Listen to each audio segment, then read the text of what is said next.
Okay, so welcome back. This is video one for the second day of class, August 22nd. This is the Friday before that, so I'm recording this on Friday, August 16th, and scrambling, trying to get ready for the first week of classes and also being gone to Germany next week. So I appreciate your taking the time to watch these videos. We are going to talk about the simple linear regression model. So where we left off was we talked about exploratory data analysis and how it's used to get an understanding of the data for you as the researcher to draw some pictures and understand what the data looks like, identify anything that could be miscoded, get an idea of the model that you're thinking is gonna work. And also then to turn around and tell the story to your client or your audience after the fact. So now we're going to move ahead. The data has been collected, it's been organized, and we have decided we're going to fit a simple linear model. So let me share my screen here, which takes a minute to do from the iPad.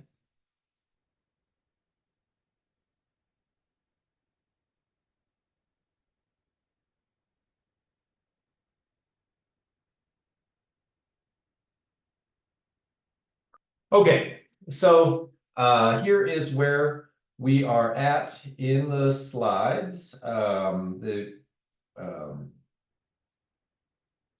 Yeah. Okay, great. So previous slide we were on, we talked about exploratory data analysis, and here is the transition slide to the next section where we're going to start talking about simple linear regression. And starts off with this often used quote in statistics from George Box of all models are wrong, but some are useful. And that really is a useful way of thinking about statistical modeling. So the kind of the way I think about this quote is going back to the very beginning of what I talked about. Our data lives in the real world. We're trying to describe it in a way that makes sense, that can be explained. We don't believe we're going to capture it completely, but we come up with a model which exists in math world and which we can describe and interpret and so forth. And so that is what I think George Box was saying. He said, you know, any model that we create is not right. All models are wrong, but some are useful for describing what's going on over here in the real world. So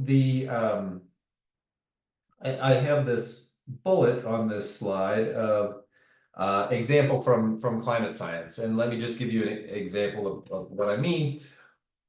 Of course, in climate science, we're interested in climate change and how rapidly the Earth is warming. And so we want to describe that to people. Imagine that's your job. Well, first of all, you have to talk about what you mean by temperature. Temperature, of course, varies with location and time of day and so forth. But one can take temperature readings over the globe and come up with global mean temperature. And you can summarize that over a year. And then you can trace global mean temperature through time.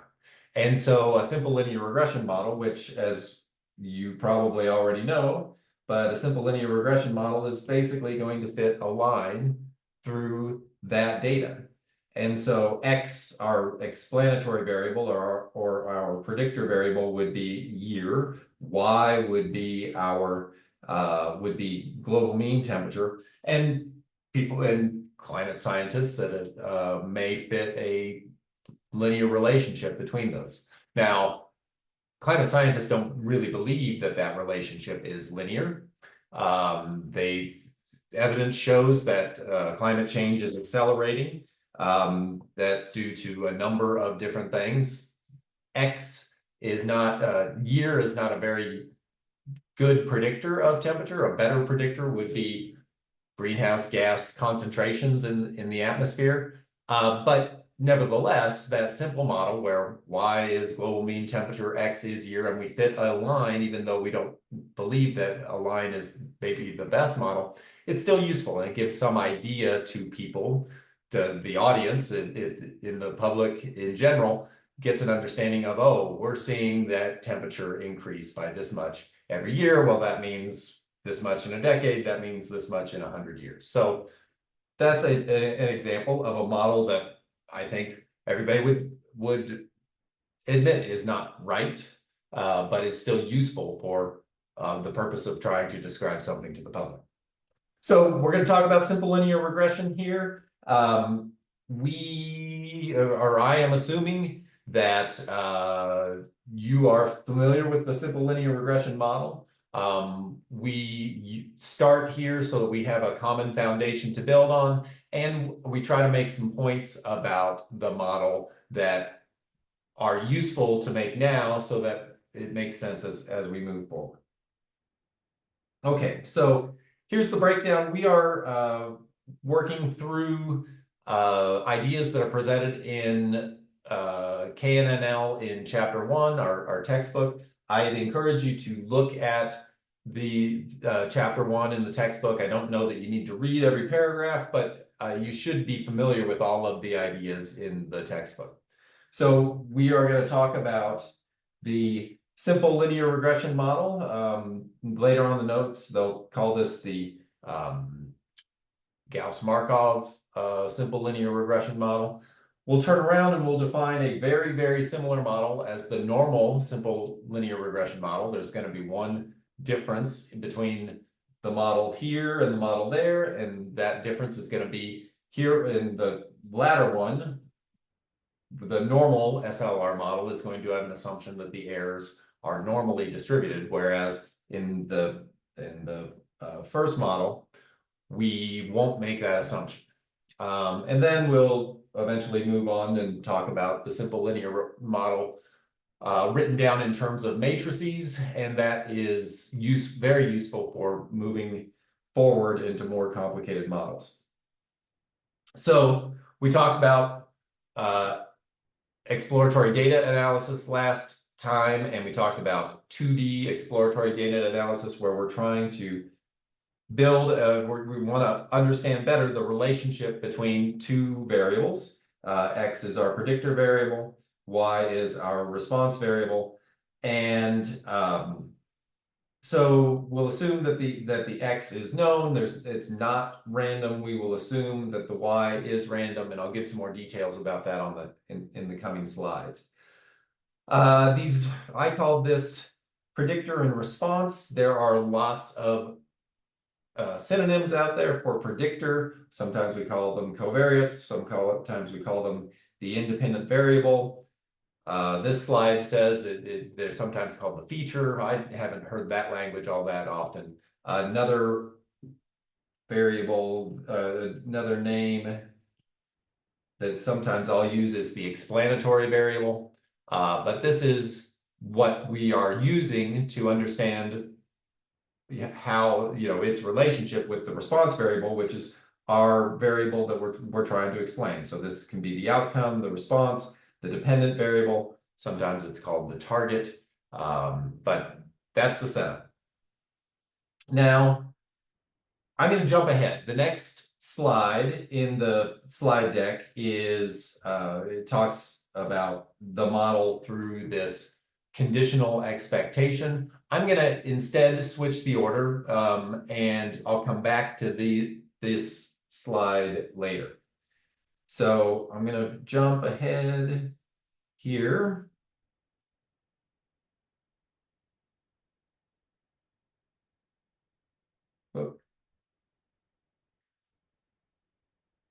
Okay, I'm going to jump to slide 35 here, and this basically corresponds with section 1.3 of our textbook KNNL, and we're going to define the Gauss-Markov simple linear model this way. So we're going to assume that we're going to collect some sample of size n, and n doesn't necessarily have to be specified. But just think that we're gonna have multiple, we're assuming we're gonna have multiple observations, and this relationship describes the relationship between X and Y in a particular observation. So it says that yi equals beta naught plus beta 1 xi plus epsilon I. I'm actually going to jump further ahead, forward to a couple more slides. What we do here in slides 35, 36, 37 is we kind of define each piece. I want to start here on slide 37, where here's our model, just as I read before. The important thing about the i's is we're talking about, this is the relationship between an the predictor and the response for an individual observation. But it's true for all i's. So the relationship is the same. The x and the y's may be different, but the beta naught, the beta 1s are the same across i's. We see across observations. We see that because there's no index I associated with those betas, which makes sense if you're familiar with this. And then we've got the error term, the epsilon I. Okay, so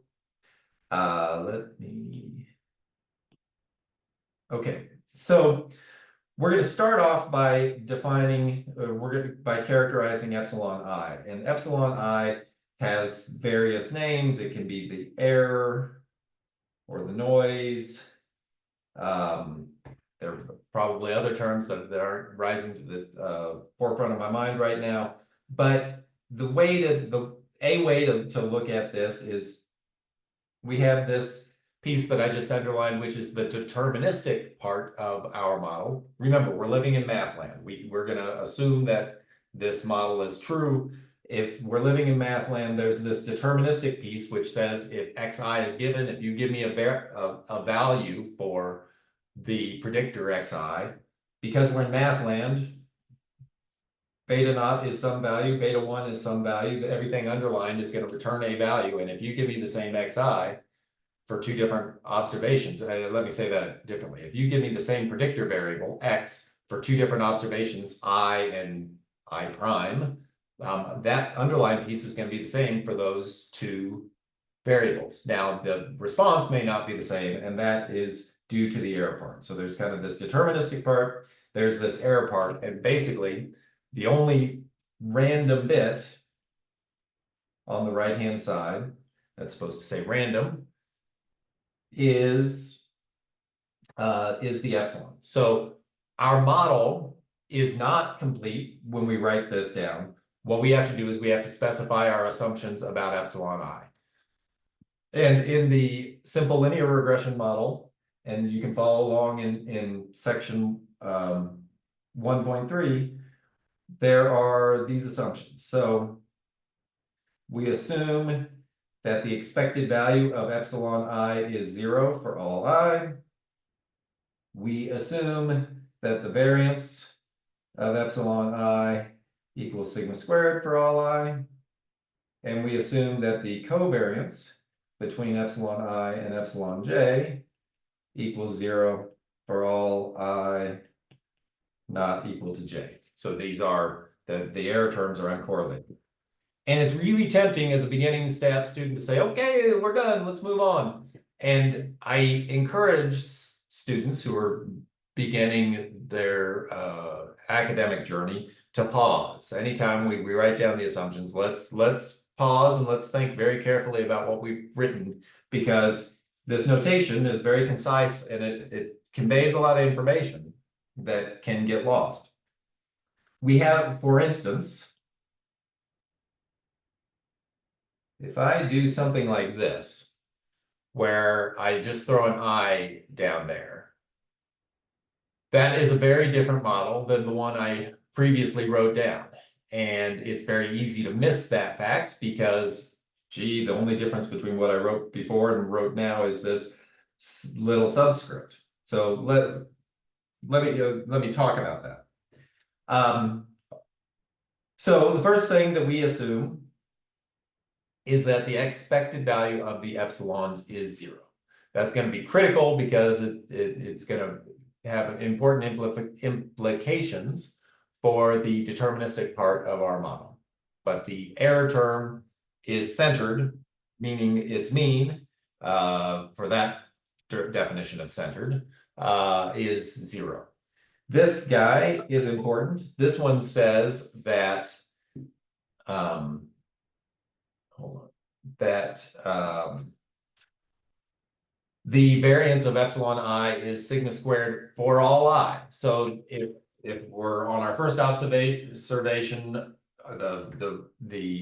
our model, which lives in math land, the response is given by its deterministic piece plus some random error, and the uncertainty or the error associated has a variance for observation 1, it has a variance for observation 2, it has a variance for observation 3, and those variances are all the same, and that's critical for our Gaussian Markov SLR. If we were to throw that little I down there, then this is a very different model because it says the variance of observation 1 could be different than the variance of observation 2, could be different than the variance of observation 3. So we have to be careful when we are looking at, when we're specifying model. Finally, we assume that the covariance between epsilon I and epsilon j equals 0. So if I know something about the error term of observation 1, oh, the error term was positive for observation 1, it doesn't really tell me anything about the error term for observation 2. This is close to saying that they're independent. It's a step weaker than independent, but it's all we need for the Gaussian SLR. When is something like that not true? Something like in time series. If we think of our observations being, this could be temperature in Fort Collins. This could be, let's assume temperature in September in Fort Collins. This could be day of the month in September. We might think that we'd have a downward linear trend. As September goes, we expect the temperatures to decrease. So that would be captured in here. And then this would be captured, this error is because our model is this has to capture everything that's not captured here. So this would capture whether it's cloudy and whether there's a frontal system moving through. All of that would be wrapped up in this error term. In the time series setting, if September 1st is warmer than we would expect, given that it's the first day in September, we are likely to think that the second day is also warmer than we would expect. And so those error terms would likely both be positive. That would invalidate this assumption here. So this assumes that there are no relationships in that error term. Okay, so the next thing I'm going to do is I'm going to go forward here. I think, is there something else I wanted to say? Well, hopefully it'll come back to me. Okay, let's now talk about the implications of this. So we said on the previous slide that yi equals beta naught plus beta 1 xi plus epsilon I. Importantly, the error term is unique to the observation. I'm going to make this a capital X because that's what they do in the notes. Each observation has a predictor variable that is not random. And then each observation has its own error term. We made the assumptions about that observation, and this is sort of a recipe for getting yi. So if I want to know the expected value of yi, oh yeah, let me come back and say one more thing. Well, actually, I'm all right. Okay, so is yi random? Well, of course it is. I mean, it's what we do as statisticians. But where does the randomness come from for yi? It only comes from that epsilon I term because everything else is deterministic, right? If yi is random, then it has a distribution, and we want to talk about the distribution. Now I remember what I wanted to talk about on the previous slide. Let me come back here. sorry, let me back up for just a second.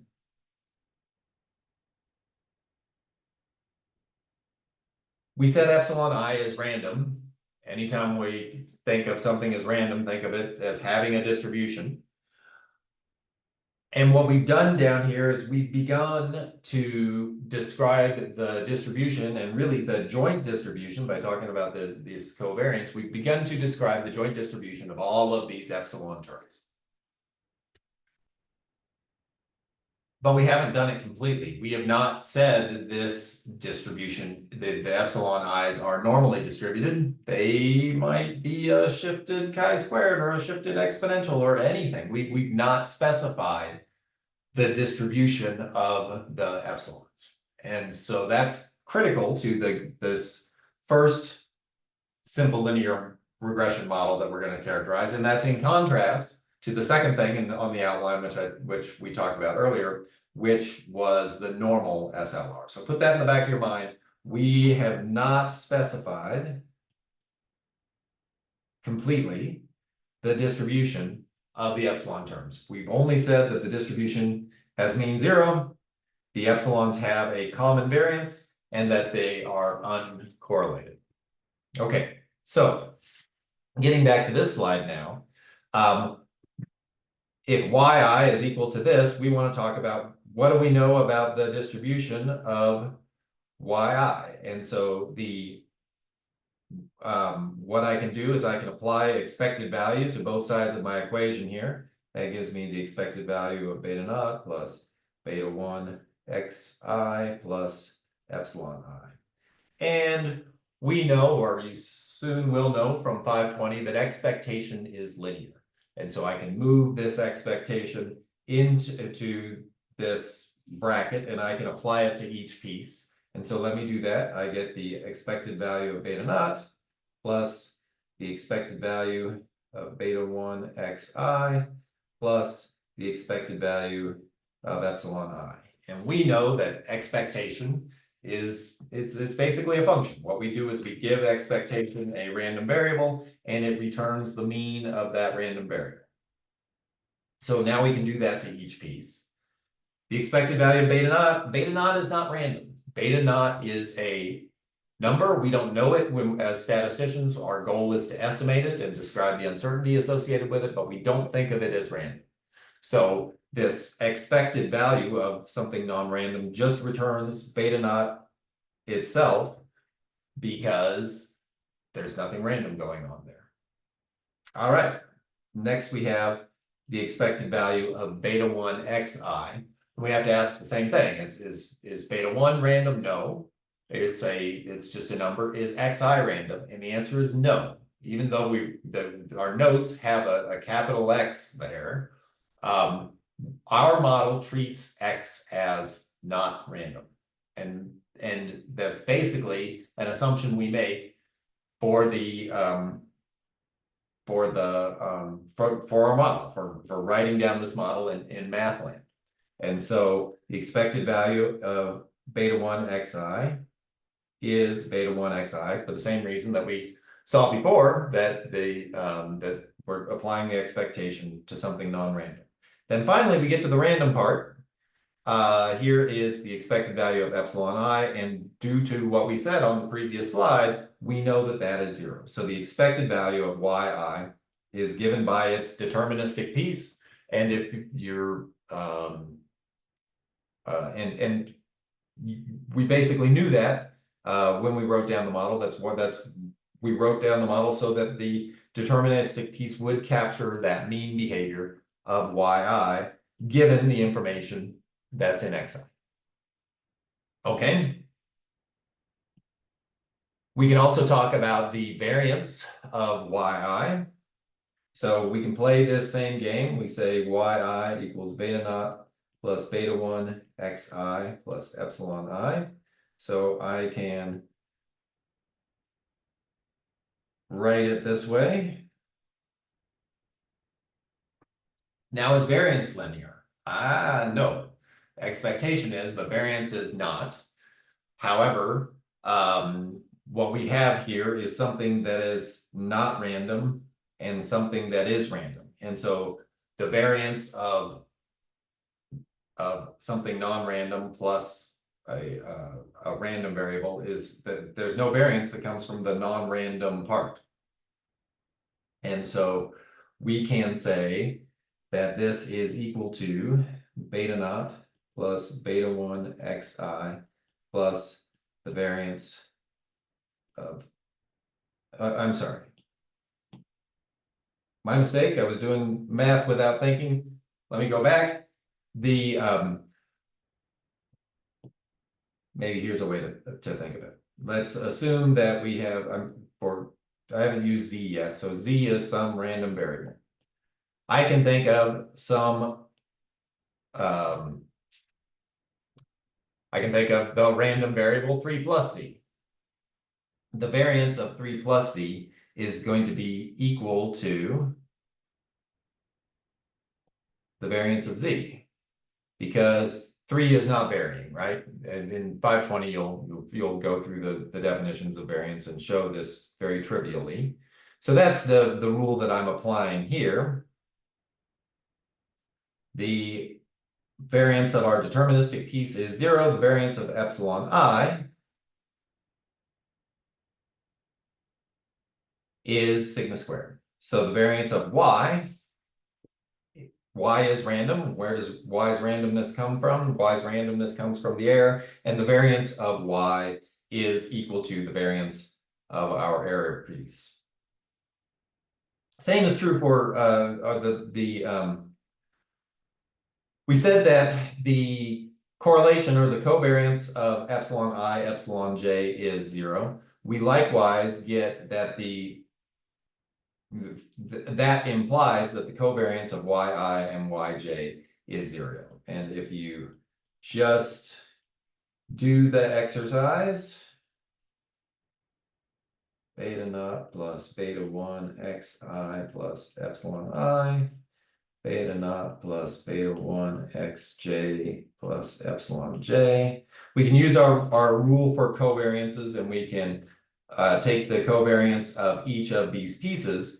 The covariance of a deterministic piece, so basically I'm going to think of this as having basically 4 pieces, and I need to talk about the covariance between those pieces. I need to talk about the covariance between those pieces, this piece, and that piece. Well, the covariance of a deterministic piece and a deterministic piece is 0. The covariance between a deterministic piece and this random piece is 0 because this thing is not varying.